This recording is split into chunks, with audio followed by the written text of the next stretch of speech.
Hello everyone. So today we have a wild one. This is probably the most fun I've had in Marvel Snap in I can't even tell you how long. And today we're running a highly evolved Hela deck.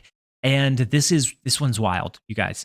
So a lot of Hela decks run on the fact that if they don't draw their Hela, they're probably going to lose because they can't really push much power out on the board otherwise.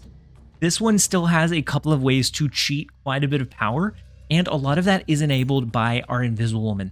Whenever we're thinking about cards that we're seeing really frequently right now, Cosmo is not one of them. And so Cosmo is really the biggest deficit or downside to a Hela deck list, especially one that runs Invisible Woman. But with this version, unless they drop their Cosmo on the last turn, we could pivot away from the Invisible Woman lane after the Cosmo comes down. But the early game, the early strategy is that we want to play our cards off curve. So Invisible Woman ideally is going to be played on 3, not on 2. Even if we have it on 2, we're probably going to hold it for 3 so we can continue to buff up our Hulk over the course of the game. If we have Nebula on turn 1, that is priority. Sometimes I play Sunspot on 1 if I have it. Other times I skip and play it on 2 just to make sure that I'm going to be gaining that additional ground on our Hulk every single turn. Now, the main surprise factor of this deck is that it doesn't look like a standard Hela discard list. You're not going to be running any discard cards. You're not going to be throwing Morbius. You're not going to be throwing any telltale discards or signs that you're planning on resummoning cards. You're going to play things like Sunspot, Nebula, and then you're dropping Invisible Woman on 3. If you have Attuma, the cool thing about Attuma is that you can hide it behind the Invisible Woman lane. As long as that does not get rogued or Enchantress, then Attuma will reveal after the game ends, and so he will not get blown up as long as he is safely behind Invisible Woman. In addition to that, we want to hide our MODOK and our Hela primarily behind that lane. If we don't draw all of those factors, we're going to be soaking enough energy every single turn that between our Nebula, between our Sunspot, between the Invisible Woman with Attuma, maybe Attuma and MODOK, we can then throw an evolved Hulk on the board, and that is going to be an Infinite. Other times, maybe we just soak and absorb that 5 energy with our Sunspot and throw an Infinite onto the board, and we can find ways to win that way, but it doesn't have to be just your Hela line. Your Hela is your high roll. You're going to be pumping like 60 or 70 power in a lot of games if you get that ideal play line, but if you don't, you can still put up a respectable amount of power to be able to win those tough games. Those I would say for my 2-cube matches where you don't snap back. Whenever you get your high roll is when you really want to double down, because most of the time they're not going to be thinking Hela. They're going to see your Sunspot, see your Nebula, and then honestly, I don't know what they're thinking behind the Invisible Woman. Maybe a Shuri, maybe a Taskmaster style play, but then all of a sudden you're going to slam your Hela, and it's so much fun, you guys. This is the best deck I've had for Hela in, I think, ever, and you should absolutely check it out if you have High Evolutionary. The earlier you saw this video and the earlier you're playing this deck, the sneakier it's going to be, because if it picks up, if a lot of people test this one out, then it's going to become a little bit more known what is happening. But as of right now, it is such a surprise factor. You're going to burst this stuff out onto the board and you're going to be able to steal 4 and 8 cube games like they're nothing. We are going to go ahead and jump over into a couple of games. I enjoyed this so much. I hope that you guys enjoyed as well. Thank you guys for being here. Let's go ahead and jump over into a couple of games. All right, first up we have Creepin'. And during my downtime, I do a lot of brewing, I do a lot of testing, and just kind of sifting through different deck ideas, and a lot of them I scrap. Probably, I'd say 60%, or if not more, I scrap and don't ever showcase, don't ever play. And I was looking through Twitter, and I saw a lot of High Evolutionary builds, and I started wondering if there is a way to utilize it with Hela. And that is where we kind of came across in the idea of this list and the startings of this list. The Invisible Woman gives us a great use for Attuma or MODOK. So if we don't happen to get into our MODOK and Hela, then sometimes we can just soak with the Sunspot, we can absorb with Nebula, we can then do an Attuma into the Invisible Woman lane on 5, into a massive Hulk on the last turn. And up until the last turn, we don't advertise that we're running a High Evolutionary build. So up until that point, they have no idea that we're running High Evolutionary. And so we have that element of surprise. And here we're just gonna We're just going to soak again. We don't have MODOK. We don't have Hela. We do have the Hulk, which is going to be massive. If we can draw into maybe a Attuma here, they get their Apocalypse, which is going to be pretty big. We get MODOK. That is the first piece of the puzzle, you guys. Let's go with the MODOK, and we're gonna hope. We have a 1 out of 4 shot of drawing into Hela next turn. If we don't draw into Hela, maybe we can still win with something like a 16 power Hulk. But we don't know for sure. They have a MODOK, which does get discarded their Swarm and their Apocalypse, so they're going to get both of those back. They have the 16 power Apocalypse. They have the 2 Swarms. They could have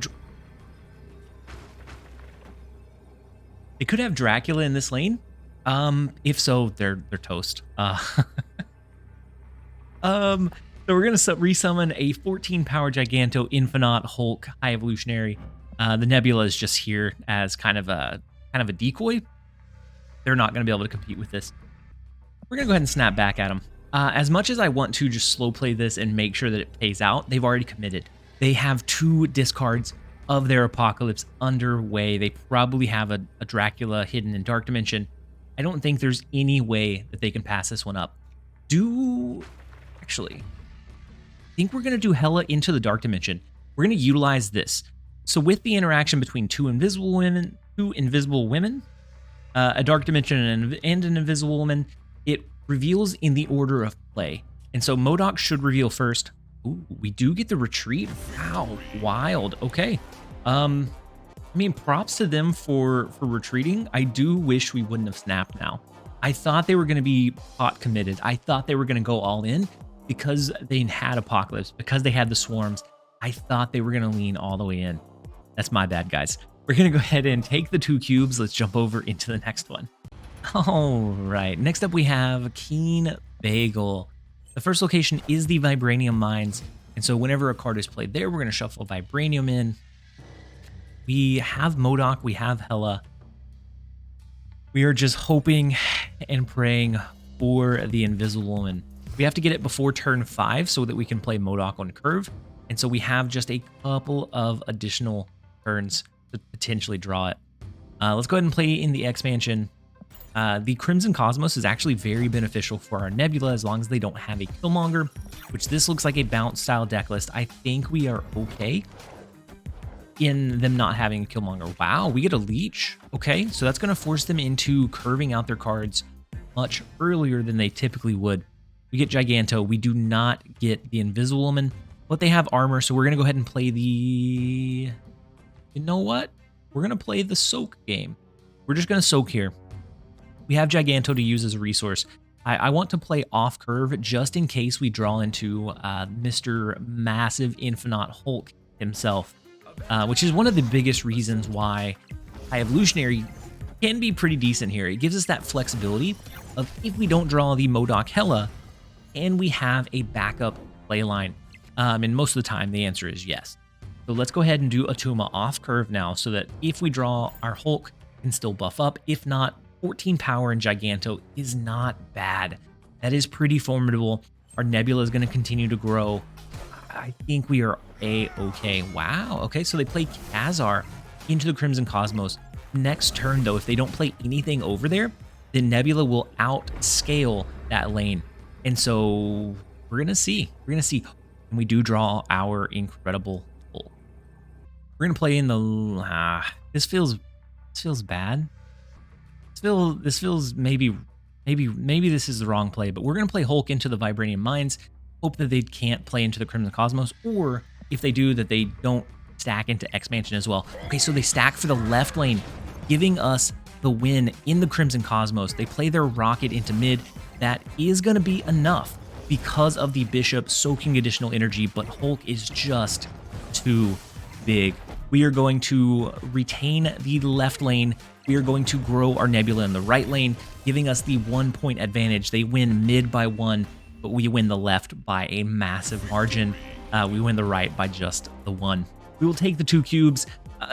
Not an ideal play, but even though this was not our Hela path, still put 47 power on the board, which is insane. We're really only playing a handful of cards throughout the game. That is kind of crazy. We're going to go ahead and take the 2 cubes. Let's go ahead and jump over into the next one. All right, next up we have Waiwu, and I forgot to hit record, and so we have all of the pieces of our puzzle. I did go ahead and snap because we have all 3 of the major resources, and we're actually going to skip here as well. And so that way we know if that last location is something that is beneficial to us, and it would have been, but we didn't know that. It could have also been something like the Isle of Silence that would take away our Invisible Woman. It could have been a location where we couldn't play into, and I wanted to play this one safe. Plus, it gives our Hulk that extra turn to soak. And so we have a lot of our big resources. I honestly don't think it matters if we shuffle those Vibranium into our deck. So we're just going to go ahead and send it. They have the Killmonger that clears. Ooh, Killmonger and Invisible Woman is a deadly combo. They could have a Cosmo. Ooh, if they have a Cosmo, I'm going to be so mad. Let's go ahead and play the Vibranium.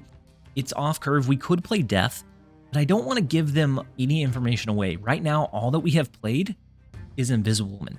So they don't know anything else other than the fact that we have Invisible Woman. And so we're going to play the Vibranium. They could be a Cerebro 3, which is why I said they could have a Cosmo. Cosmo would be scary.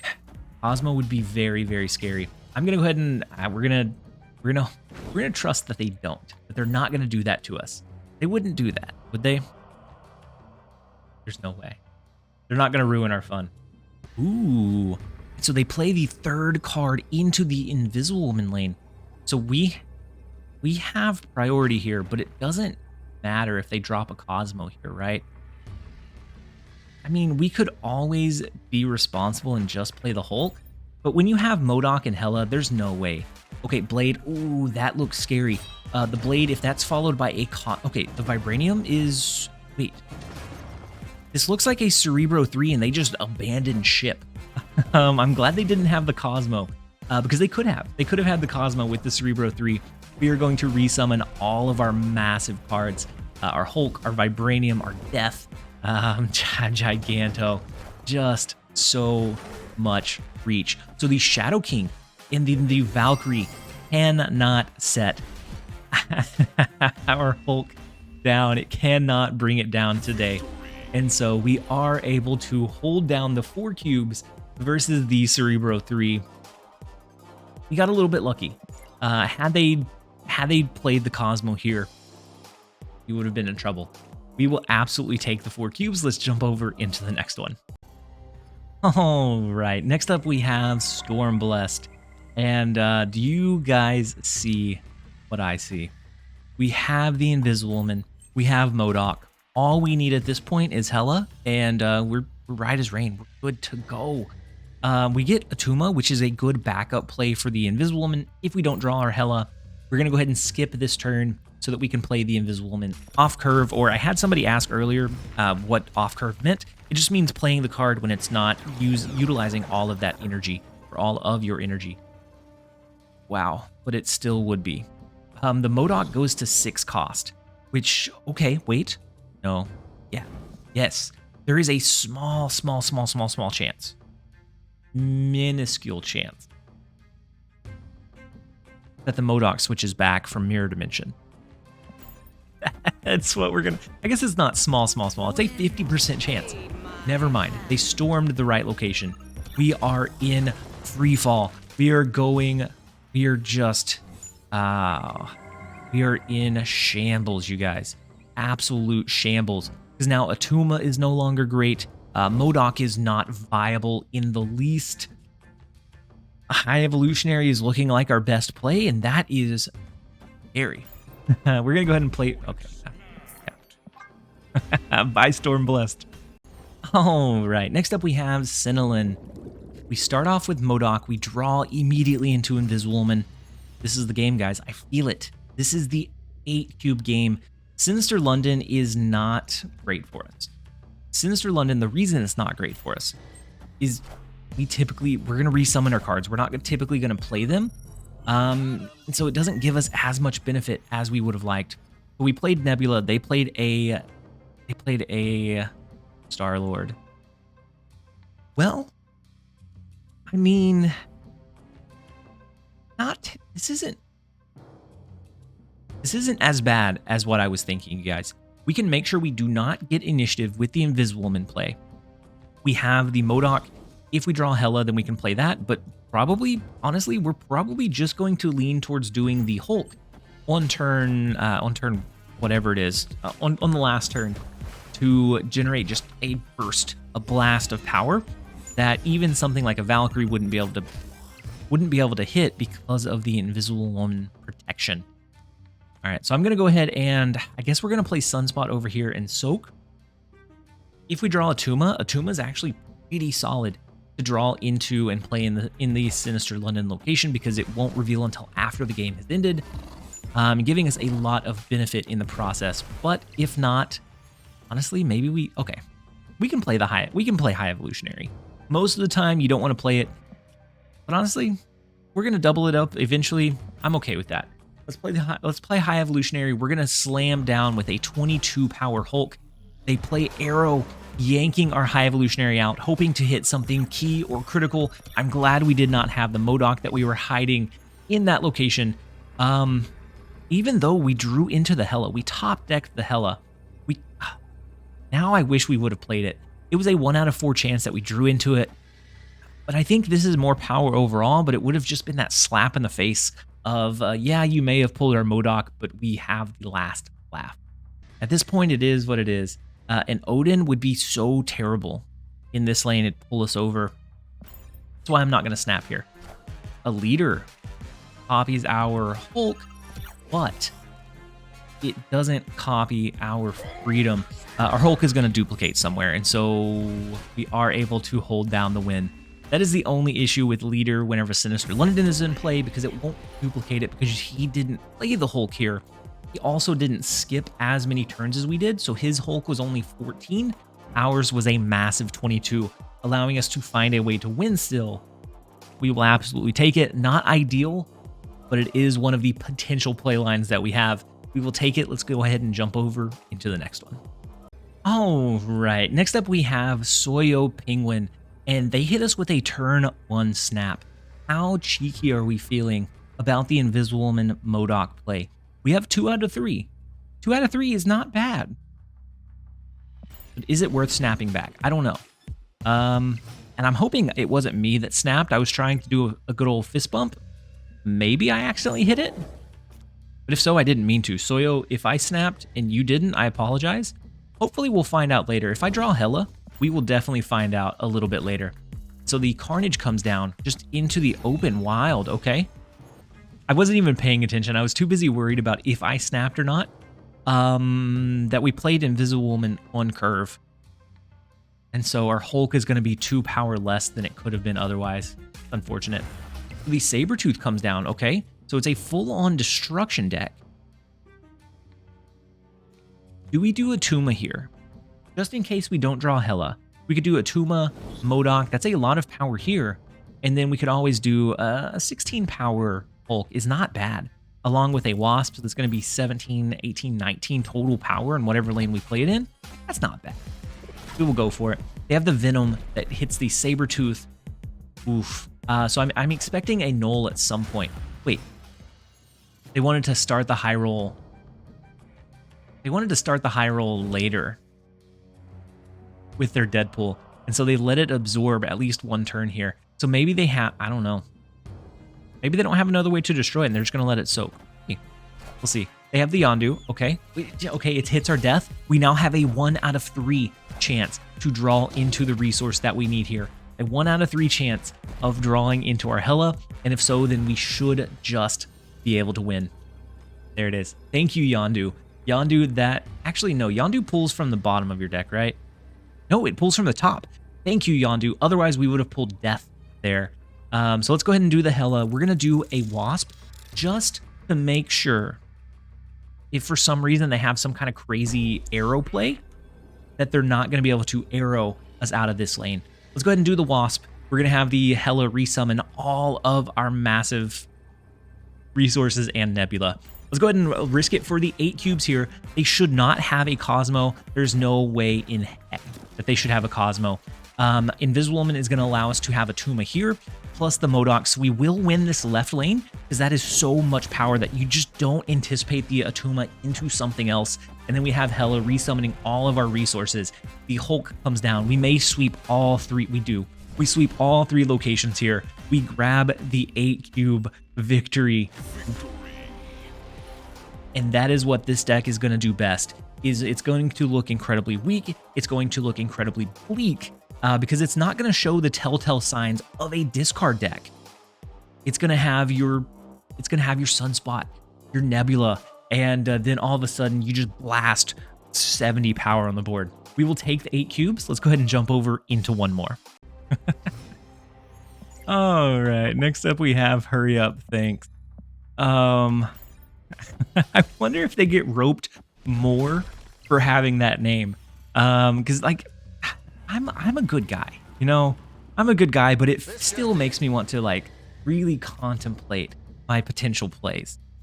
I don't know why, but it does. So we're gonna go ahead and play the Sunspot and we're gonna soak. I think we try to compete for Asgard. We have no idea what resource they got from us. It could be the Hulk, could be High Evolutionary, Infinite, could even be the Modok, which would be the least ideal for us. We draw into rock, so we're gonna go ahead and soak here. And then really all that we're gonna have to play is High Evolutionary, but we get the same power output from soaking, so maybe it's that we do just like the rock next turn. Just to let them know we mean business. So they have the Korg, they have the Quinjet. I have to assume this is like a Moon Girl, Hawk, or Dino like combination deck. Well, shoot. We got their Moon Girl from Daily Bugle. Of course it's a Moon Girl hybrid combination deck. So they play for the kiln location. That's perfectly fine. Unless they do Hawk in Asgard. But then that's going to take away their turn that they can do the Moon Girl. All right, let's do our Invisible Woman. That way we can still put power in this left lane. And kind of want to do the rock. It gives us an additional space in case we win Asgard. That way next turn we can Modok and then Hela. Yep, that's what we're doing. Ooh, they don't play for Kiln. Beautiful for us. That is exactly what we need. And so now we have a lot better chance of drawing into Hela by the end of this game. We do draw into it. Just in case they have an arrow. I doubt that they do, but just in case they do. No, no. They don't have arrow. So we're gonna have the Modok. Now, if they have a Cosmo, that's a pretty big concern. They play our Hulk. That's what they got from us, was our Hulk, which is unfortunate because that is a massive, massive behemoth of a man. So we're gonna go ahead and do the Wasp here. That's gonna give us a better chance of pulling our big resources over into this lane. We have a pretty decent shot of winning the left lane, but we're gonna need a little bit of luck and for them to not have Cosmo. Okay, they play. They doubled down on our Hulk, and so they actually duplicated a copy of it. We should be able to, I think, overpower their 18 power here, yeah? And then we resummon, and then it is all history from there. We should have snapped into this a little bit earlier, but we didn't know until the last turn that this was... Actually, no, we did. We did. We knew 2 turns in advance that this was going to go the way we wanted it to go. And so we do get the 2 cubes. I'm ashamed of myself. This is one of those surprise decks that you should be greedy with your snaps. You should snap aggressively. Now, this deck that we're facing up against, there was a good possibility that they had a Cosmo somewhere. I know several versions do run the Cosmo. Some have started dropping them. So I was a little bit hesitant. Maybe that's why we didn't snap. But with that one, we are going to go ahead and end the video here. I'm having a blast climbing with this deck. It's not going to win 60, 70% of games, but I maintain that right now it is winning more than 50%, and I'm getting big net cube gains out of it because it has that surprise factor, that surprise element. And so if you have High Evolutionary, this one is definitely worth checking out. I hope that you guys enjoyed the video. If you did, make sure to give it a like and a comment down below. And as always, this has been TLSG. Later, guys.